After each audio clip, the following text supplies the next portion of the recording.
Diamonds are the most prestigious of all gems. Originally the domain of royalty, diamonds bring glamour, sophistication and class. But diamonds are so rare in nature, they don't come cheap. This is the classic 10-carat emerald cut, which I'm sure every woman would love to own, and that's around $650,000. But how would you feel if you could get your hands on top-quality merchandise for a fraction of the price? We're not talking about fakes, but diamonds grown in a lab. Synthesizing diamonds had been a holy grail. For physicists, for chemists, for 200 years, people had tried to make diamonds and they had failed.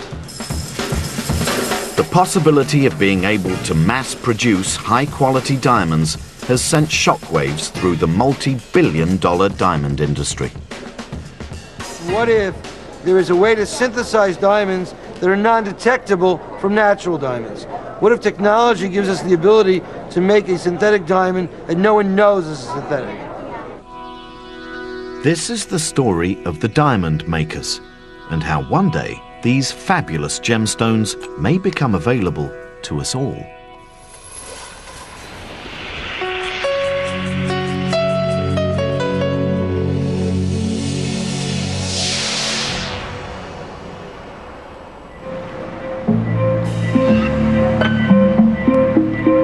On the outskirts of Boston, hidden away in a secret lab, a father and son team were hoping to become fabulously rich. They were trying to grow in their laboratory the most valuable gemstone known to man. No one knew if it would work. Following growth, you always put the diamond into an acid vat to clean off any graphite that's on the surface.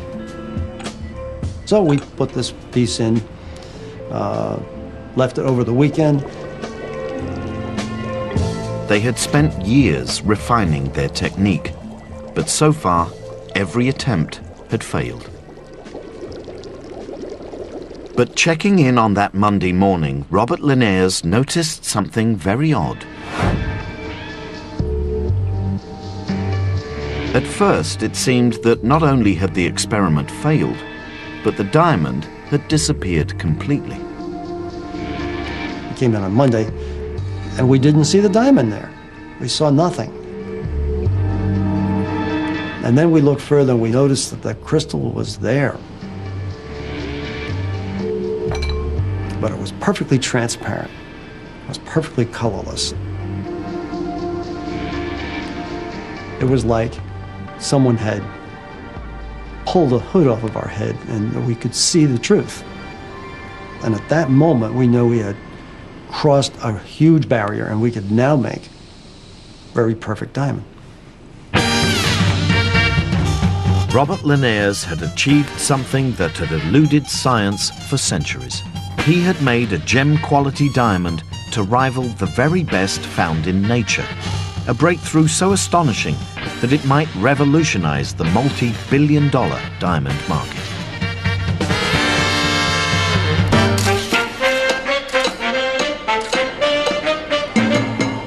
Diamonds are the ultimate statement of luxury.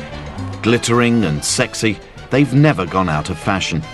Even today, there are plenty of women who believe diamonds are a girl's best friend. Our job as marketers is not to make women want diamonds. I can tell you they want them before we start.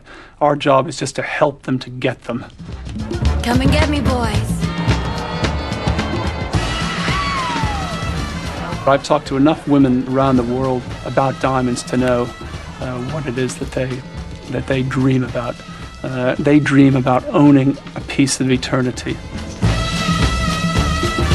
What makes diamonds so special is that they sparkle like no other gemstone. It has that unique combination of life and brilliance and flash that really makes you feel special when you're looking at it. Such is the allure of these rocks that people go to extraordinary lengths to get their hands on them. Good evening. 5 men who tried to pull off the biggest robbery in history were jailed today for a total of 74 years. They tried to steal £200 million worth of diamonds on display at the Millennium Dome. They got as far as smashing a supposedly bomb-proof display case. But the flying squad knew all about the plot and they were waiting in ambush. One said, "I was only 12 inches from payday. It would have been a blinding Christmas."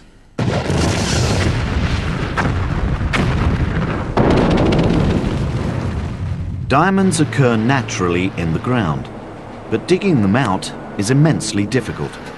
With mines located in some of the world's most inhospitable places, it's a dangerous and very expensive business.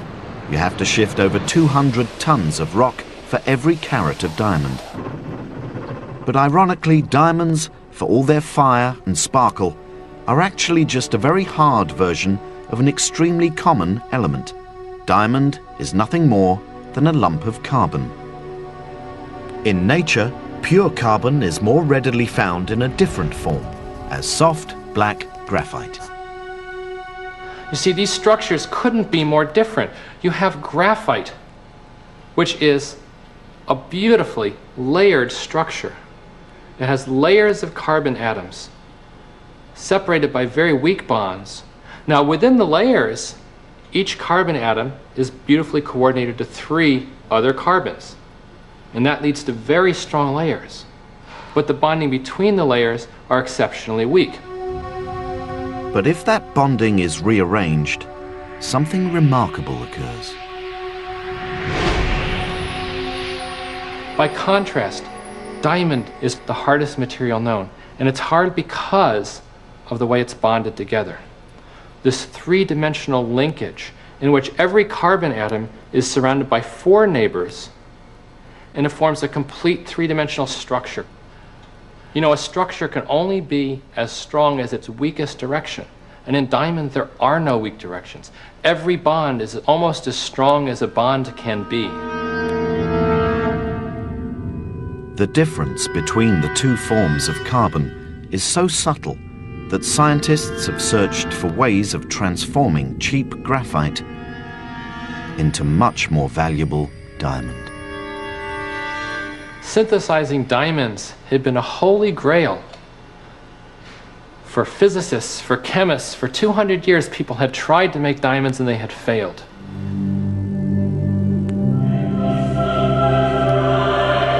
That 2 centuries-long quest began with a worldwide hunt for clues.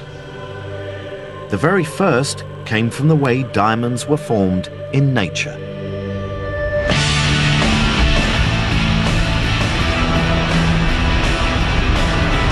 It's believed that diamonds are created 200 kilometers beneath the Earth's surface, and that they can take millions or even billions of years to form. It's then during rare and exceptionally violent volcanic eruptions that diamonds are blasted to the surface within a rock called kimberlite. Finding diamonds in kimberlite gave hints to how diamonds were formed. It told you needed high temperature and high pressure because that's where the kimberlites came from, this volcanic rock from deep in the earth. The task facing would-be diamond makers was to mimic the vast pressures and savage temperatures found deep in the earth, and to do it not over millions of years, but in days.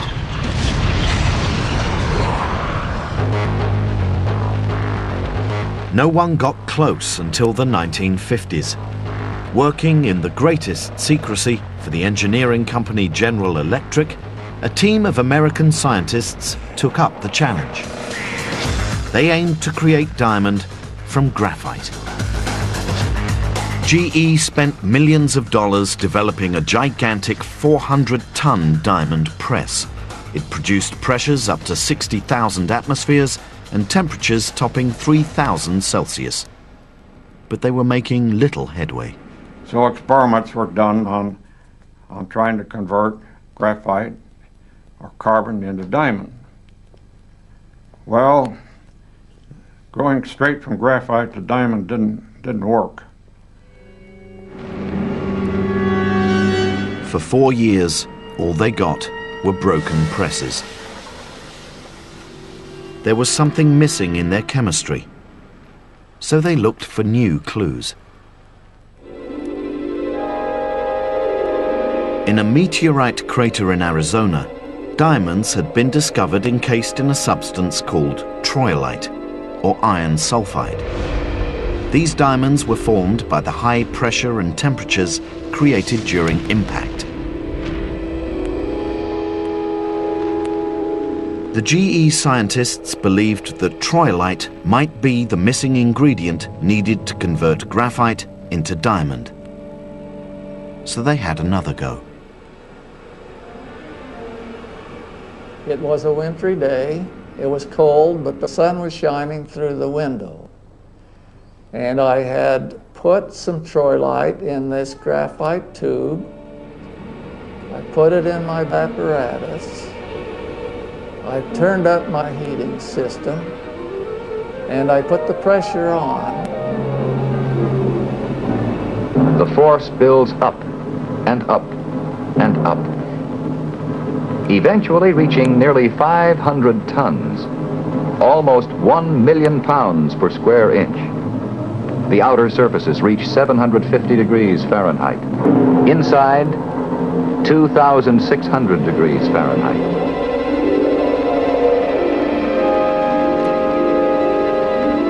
They could only risk running their machines for a few minutes, but they hoped it would be enough. Then, just as they'd done dozens of times before, they broke open the capsule.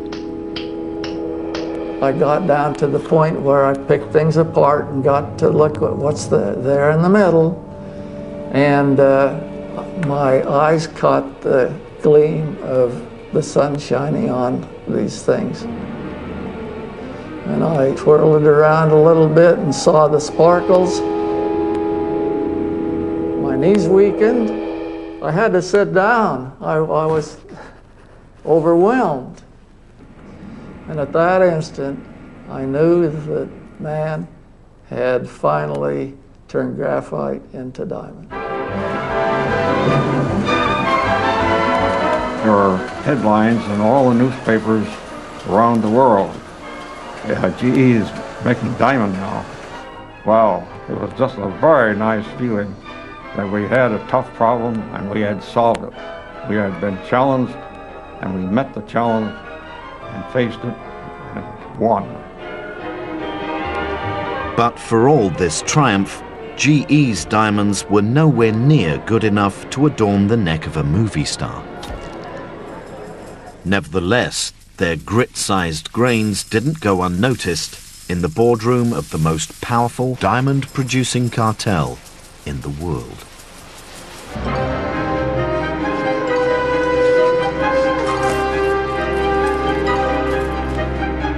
De Beers is the diamond industry, and it's dominated the market for well over 100 years.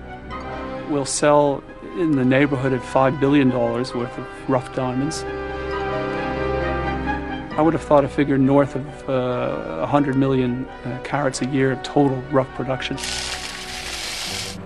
Somewhere between 50 and 60% of the world's supply.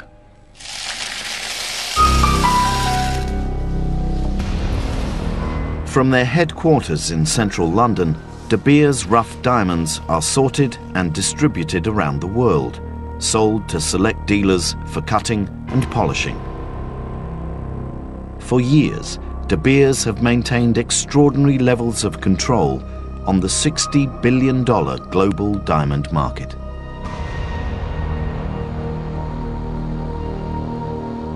Initially, they didn't see the arrival of man-made diamonds as a threat.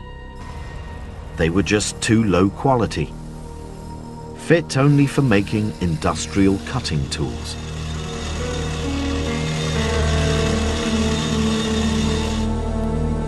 However, De Beers did see potential danger in the future if diamond-making technology improved.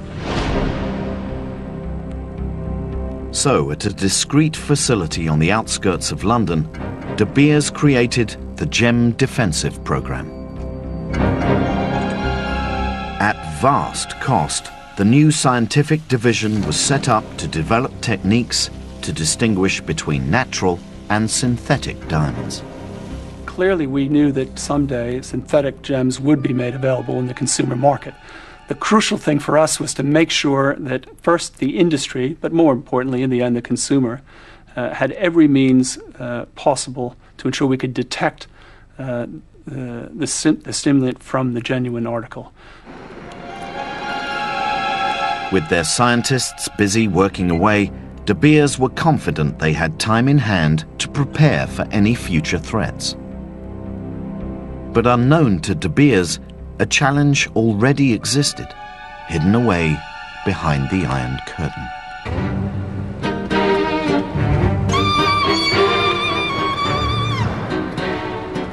With the breakup of the Soviet Union, Russian scientists were keen to explore the new ideals of capitalism.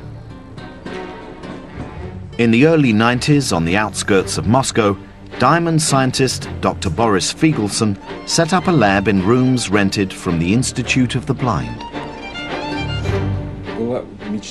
I had hopes. I even had dreams about it. That was at the time when things started to happen.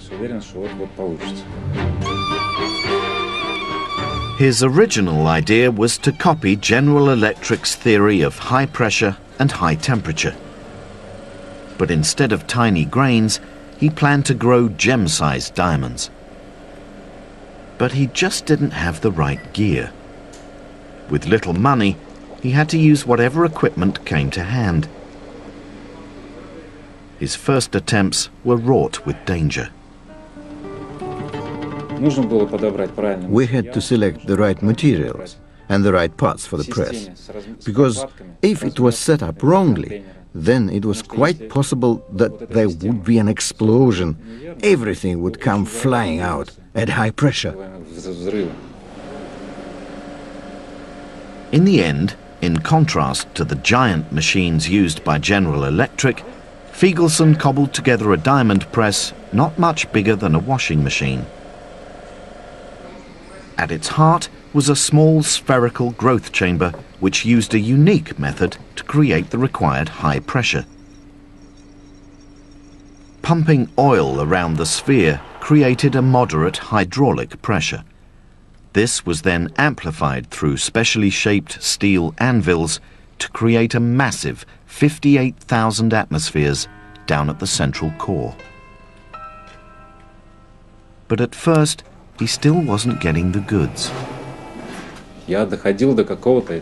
When we thought we understood everything, everything was clear. Then something emerged, something no one predicted, and everything fell through. Figelsson decided to try an old crystal-growing trick and give his diamond a head start. Within the growth core, he added a tiny piece of low-quality grit diamond. He hoped this would act as a seed on which the growing diamond could form. Above it was a metal solvent and a layer of graphite. He then applied an electric current to heat the top of the chamber.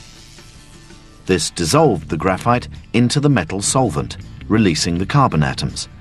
The carbon atoms migrated through the molten solvent to the cooler end of the capsule, where they crystallized onto the diamond seed, making it grow. We managed to get sometimes quite good crystals, but more often the results were not good. Figelsson's diamonds had telltale signs which would betray their man-made origins. They often contained small fragments of metal. It was clear to us that we had to refine the chemistry and stabilize the heating process as much as possible. Figelsson eventually discovered that by controlling the critical temperatures within the growth core in a very precise manner, he could dramatically improve the quality of his diamonds. His diamond growing technique was still not consistent, but Figelsson had realized his dream. But there was something else about his diamonds, something that made them potentially of extraordinary value. His diamonds weren't crystal clear, they were coloured.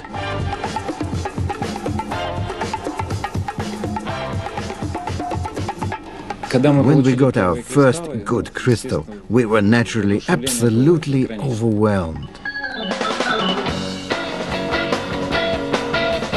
Coloured diamonds are found in nature, but they're extremely rare.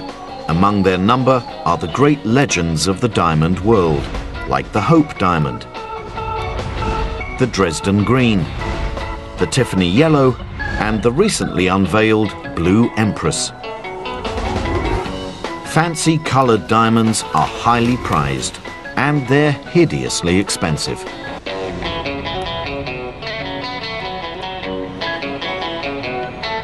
Only the finest jewellers stock natural coloured diamonds.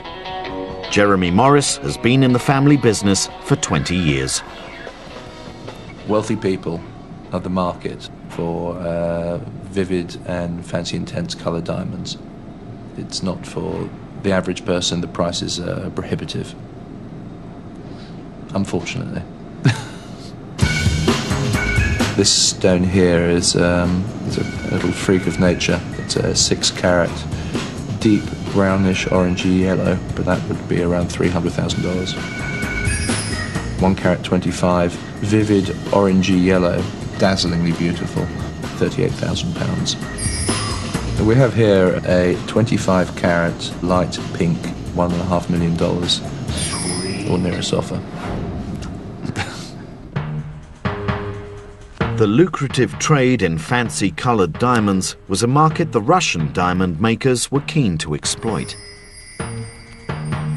It's possible to make duplicate Hope diamonds, or red diamonds, or yellow diamonds, or green diamonds, all different sorts of colors of diamonds, just by controlling the right impurity, the slight change in the chemical mix that goes into making these diamonds. But if the diamond makers were going to stand any chance of selling their rocks, first they had to convince the diamond dealers of the West.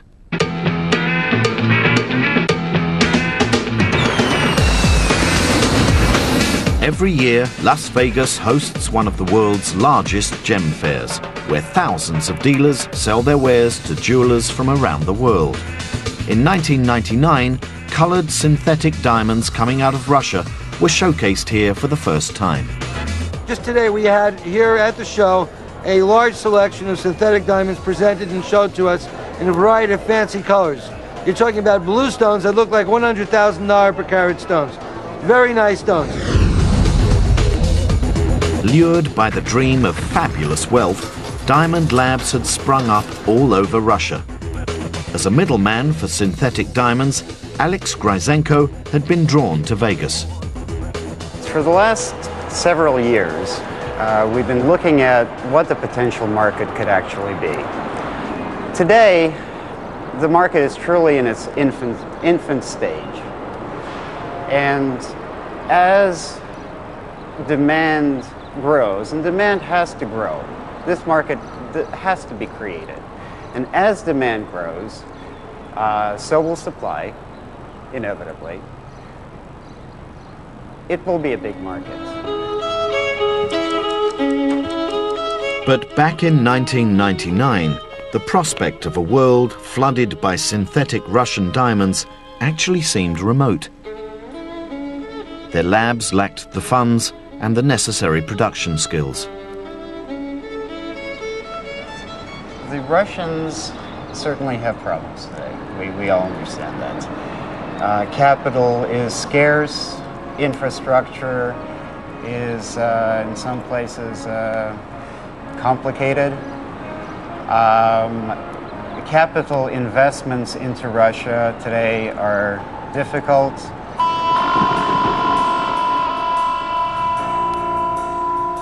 But a chance meeting was about to change all that. Like something out of a James Bond movie, a Russian scientist made a cautious approach to a former US Army general.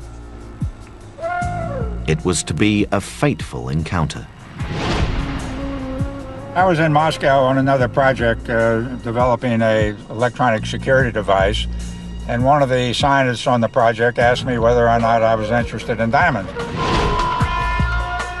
And I said, well, I'm an entrepreneur. I'm interested in most anything.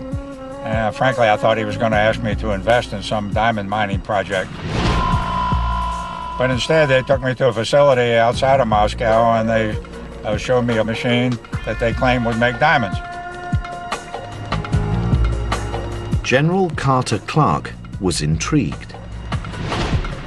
But even though he decided to fork out $170,000 for 3 units, he was quite skeptical that the Russian machines could make anything at all.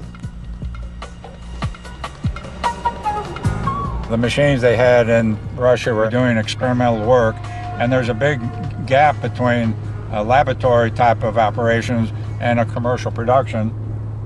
We really had to bring good old Yankee ingenuity into being in order to make this a viable business. So he brought the whole operation back to his native Florida. There, he set up shop as the Gemesis Corporation. His ultimate plan? To mass-produce synthetic diamonds. But straight away, it was clear the Russian machines just weren't doing the business. They were able to get a crystal once in a while, but not all the time. They couldn't get the size we wanted. They couldn't get the color we wanted. Couldn't get the consistency we wanted. Couldn't get the yields we wanted. The whole idea of the growth process had to be rethought. So General Clark enlisted the help of scientists from the University of Florida. Dr. Rob Chaduka identified the problem. Too much human intervention. When the machines initially came over, one of the large problems were they were manually operated. There was a person sitting in front of that machine 24 hours a day, 7 days a week, while that machine was running, controlling the principal properties for that machine to operate, the pressure and the temperature. We wanted to remove the human error associated with running and operating this machine so we could produce a product on a consistent basis. That was, we had the computer control it. The university scientists attempted to automate the growth process entirely. No one had tried this before, but eventually they managed to convert the machines.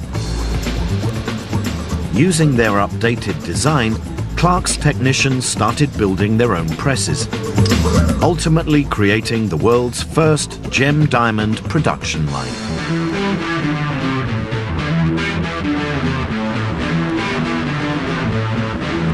Each of his 23 machines could then be prepared and loaded in minutes. Now it was a simple case of pressing start and waiting for the machine to do in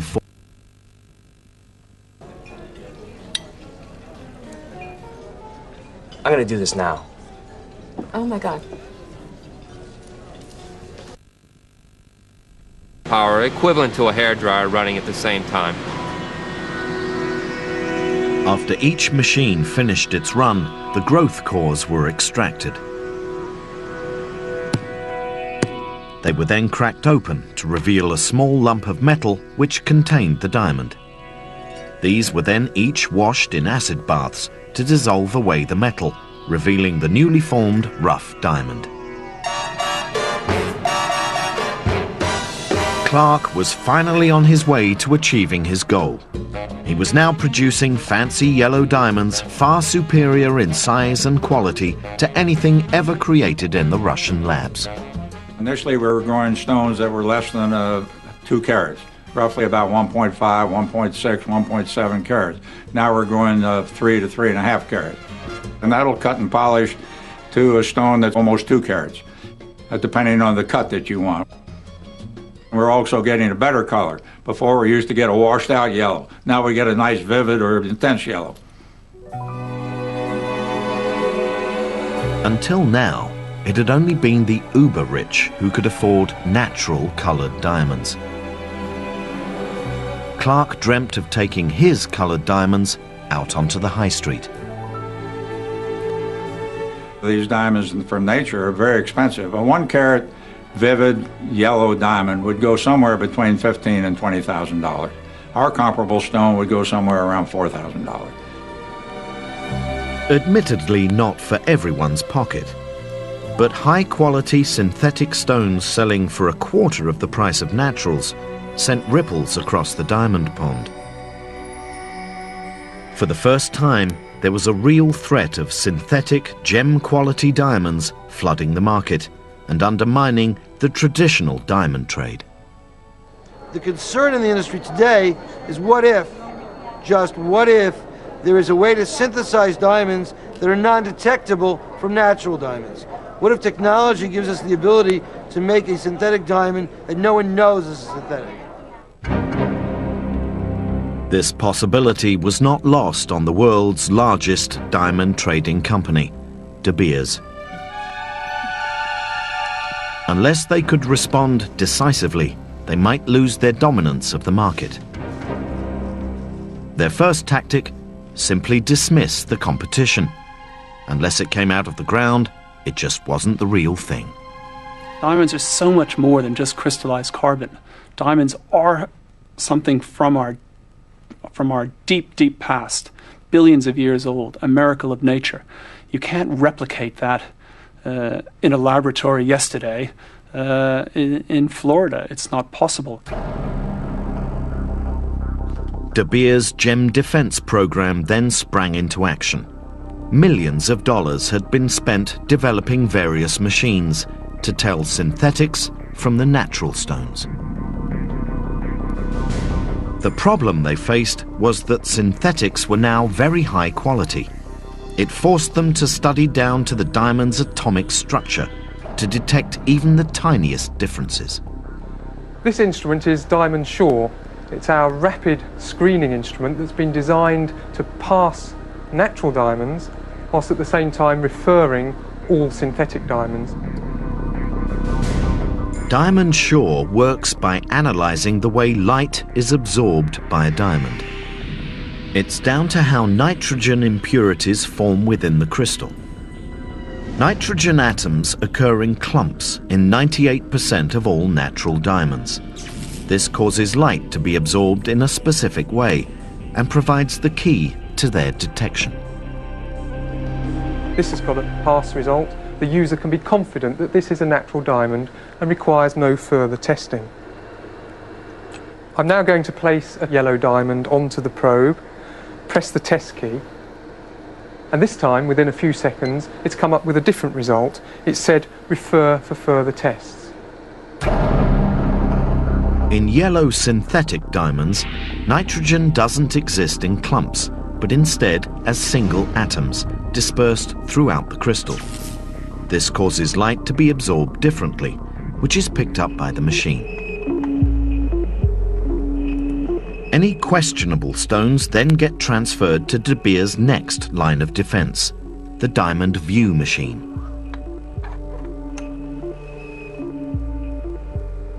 Diamond View shines ultraviolet light onto the diamond and generates a surface fluorescence image from which synthetics may be unambiguously identified.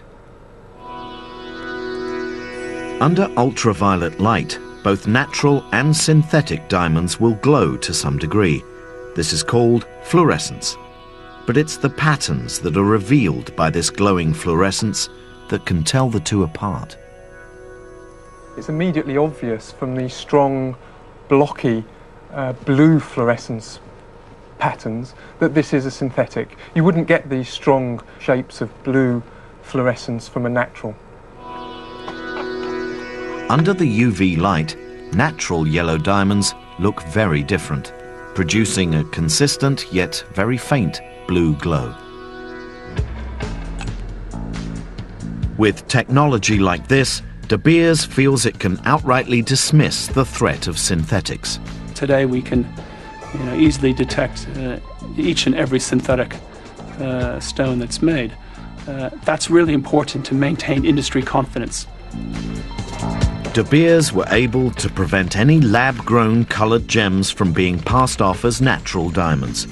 No synthetics could trick their way into De Beers' multi-billion-dollar industry.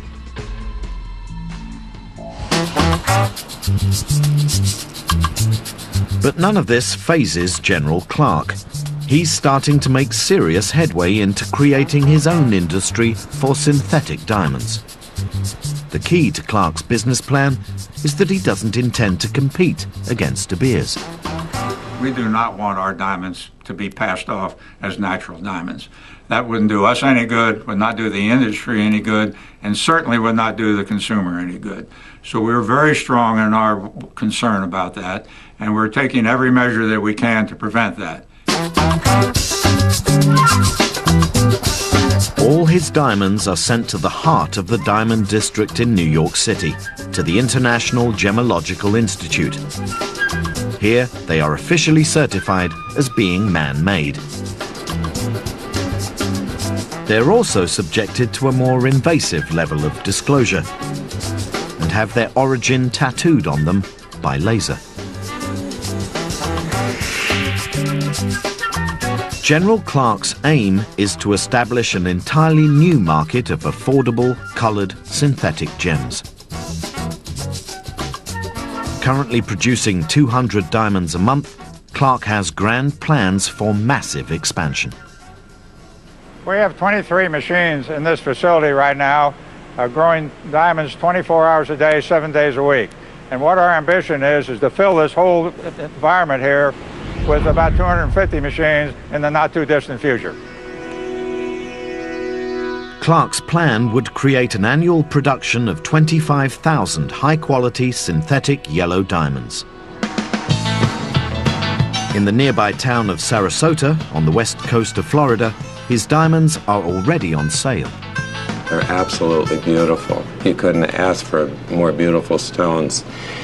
It makes it for more everyday people to be able to afford beautiful, fancy colored diamonds. It's too early to say if Clark's new market for colored synthetic diamonds will ever pose a serious financial threat to De Beers. His output at the moment is just too small. And anyway, for De Beers, it's the clear, colourless diamonds that are the main thrust of their global empire. And that market was completely unthreatened. Or so they thought.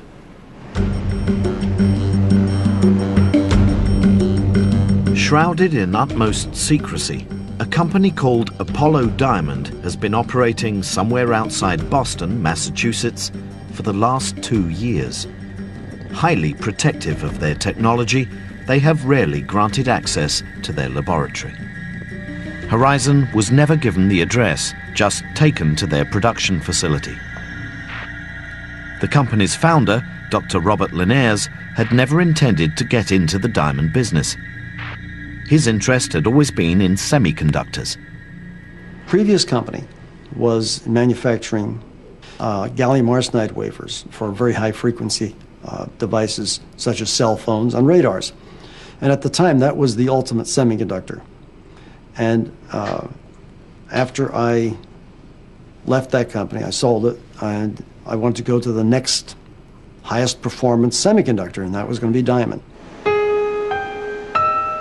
Diamond has some unique properties that make it a material with all sorts of possibilities for the high-tech industries. It's the hardest material known to man. It has the highest velocity of sound, it has the highest thermal conductivity, and it has semiconductor properties which exceed that of silicon and other materials. The real thrust is to develop new single crystal diamond technology and to create the ability to grow large diamonds for semiconductor and optical application.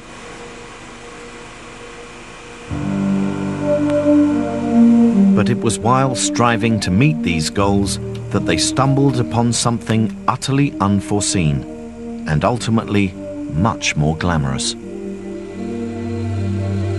We're actually seeing diamonds now that really had the ability to become diamond gemstones.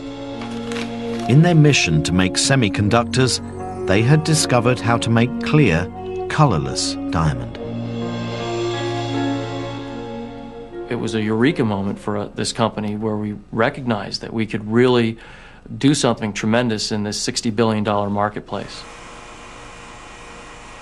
The Linares adopted a completely different approach to other gem diamond makers, a technique called chemical vapor deposition, or CVD. Unlike previous methods of growing diamonds, it didn't need high pressure or graphite and was based on using two very common gases. CVD diamond is done at very low pressures, less than 1 atmosphere. And you introduce two gases. You introduce hydrogen and methane. But before the process could begin, what they needed was a seed for each new diamond to grow on. These seeds were made of thin slivers of low-grade diamond. In preparation for growth, they were sliced and shaped using a high-power laser. When we have the prepared seeds, we then load them into the machine. And what our process is capable of doing is growing on multiple seeds at a time. We can load 25, 50 seeds at a time, and really how many seeds we put in depends on the size of the individual seeds. When the growth chamber was closed, the pressure was lowered and the seeds heated to around 800 Celsius. Hydrogen and methane were pumped into the chamber. Then, using high-power microwaves, the mixture was ignited, forming a gas plasma. Within this chemical soup, highly reactive hydrogen atoms collided with the methane molecules, releasing carbon atoms. These atoms were then attracted down to bond with the carbon atoms of the diamond seeds. And so the new diamonds grew, atom by atom. But initially, there was a hitch. Others had tried CVD, but could only produce very thin wafers of diamond, nothing like the thickness needed to create a gemstone. It was commonly thought by scientists around the world that you could never make diamond by the CVD process that was greater than 15 microns thick. That's far less than the thickness of a hair. We discovered how to cross that barrier. And we discovered it for a couple of reasons, one of which was we had to, because we were basing our future business on making single crystal that was thick. And once we figured out how to do it, we very quickly went to a 0.5 millimeter thick, 1 millimeter thick, 3 millimeters thick, 5 millimeters thick. To this day, Robert Linares has not revealed the secrets of his technique. But within his machine, he could now effectively watch 3 million years of diamond growth happening before his eyes.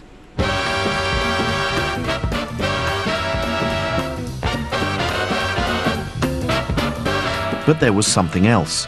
His diamonds had a clarity and structure unrivaled by any other synthetic process.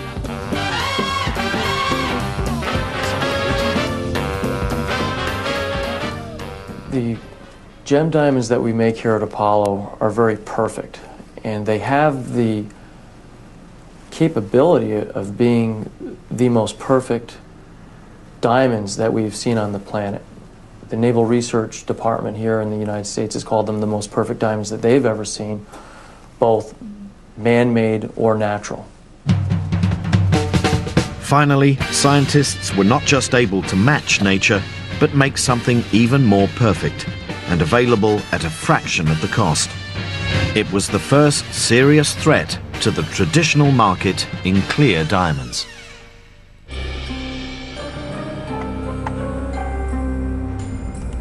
De Beers scientists were now facing their ultimate test.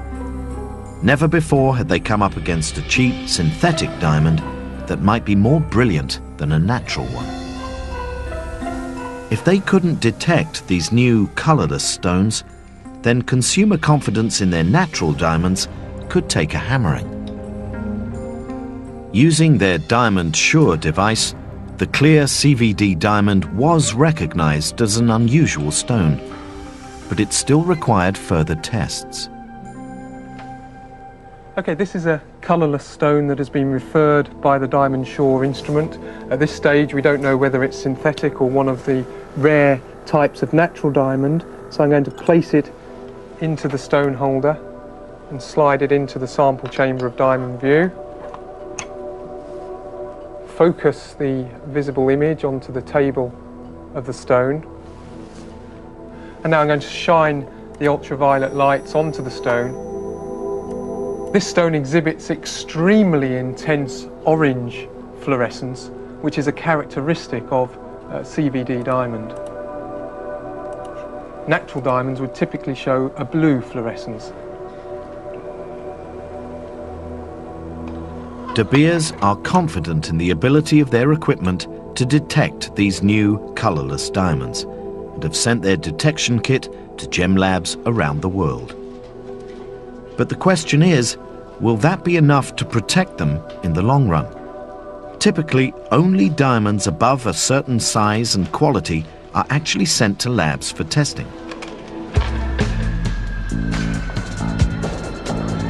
The majority of us buy tiny diamonds from high street jewellers, and while they may be precious to us, diamonds so small are rarely sent to labs. The cost of testing them can be greater than their actual market value. As a result, the authenticity of small stones, once in the marketplace, may never be questioned.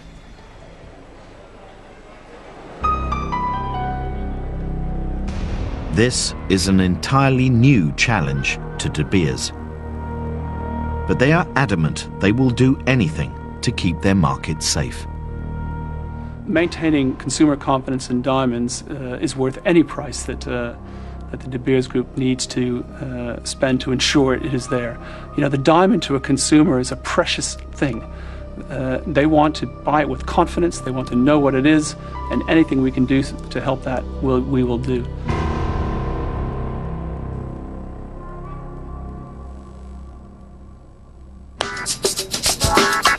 But the fact is, high-quality synthetic diamonds now exist and have the same fire and brilliance as naturals. Driven by the likes of Gemesis and Apollo Diamond creating brand new markets, we now have the opportunity to buy synthetic diamonds. The only issue is whether you'd want to, or do you think a diamond is worth more if it comes out of the ground? The only problem you'd have with synthetic diamonds is they're not going to be as rare and they're not going to be as special. I mean, I could give you a Mona Lisa, that would be an exact copy of one, it would be fantastic. But the real thing is the real thing, and that brings out a very special feeling. You know, if an orchid is grown in the hot, steamy jungle in Central America, or it's grown in a hothouse in California, it's still an orchid, it's still very beautiful, women will love to have it, and they don't really care where it comes from. Where's the romance when you have a yellow diamond and you give it to your loved one? You go, wow, that's amazing. And you go, yeah, you know, this is a man-grown diamond, and it's like, well, why didn't you buy me a real one? It's too soon to say if synthetic diamonds will catch on, or if they'll undermine the trade in natural diamonds. But there's now a genuine chance that one day it could happen. On the hand may be quite continental, but diamonds are a girl's best friend. A kiss may be grand, but it won't pay the rent. Next week, Horizon investigates Tyrannosaurus Rex. Everyone knows it was the greatest hunter-killer of all time. But could we have got it completely wrong? Was T-Rex in fact a slow, lumbering scavenger? Or pear-shaped, these rocks don't lose their shape. Diamonds are a girl's best